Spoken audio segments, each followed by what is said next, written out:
اللہ سے 100 روپے مانگے تھے۔ بہت ہی خوبصورت واقعہ۔ ایک شخص کی عادت تھی کہ وہ اذان سے کافی دیر پہلے مسجد میں آ جاتا اور وضو کر کے قرآن پاک کی تلاوت شروع کر دیتا۔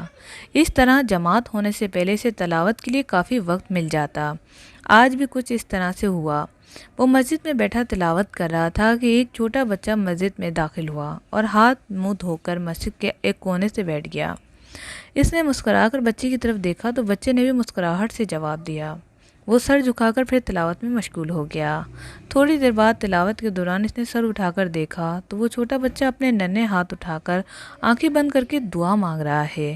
اس کے لہجے پر مسکراہٹ پھیل گئی۔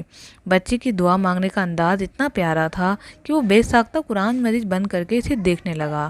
تھوڑی دیر بعد اس بچے نے دعا ختم کی اور باہر جانے لگا۔ اس کا دل چاہا کہ وہ اس بچے کی حوصلہ افزائی کے لیے اسے کچھ دے۔ اس نے بچے کو پاس بلایا اور سر پر ہاتھ پھیر کر اس کو 100 کا نوٹ دیا۔ بچے نے تھوڑی سی ہچکچاہٹ کے بعد وہ نوٹ قبول کر لیا۔ اس نے بچے سے پوچھا کہ بتاؤ تم اللہ سے کیا دعا مانگ رہے تھے؟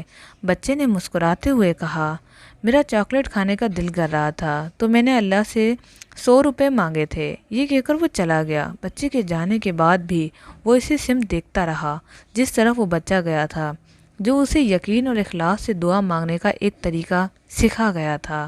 یعنی کہ ہمیں دعا مانگتے رہنا چاہیے، ہر حال میں، ہر سمت میں، ہر مجبوری میں، ہر پریشانی میں، ہر دکھ میں، ہر سکھ میں، ہر حال میں ہمیں اپنے رب سے مانگنا چاہیے۔ کیا پتہ کون سا وقت قبولیت کا، اور جو دعائیں قبول نہیں ہوتی نا وہ جنت میں ضرور ہوتی ہیں۔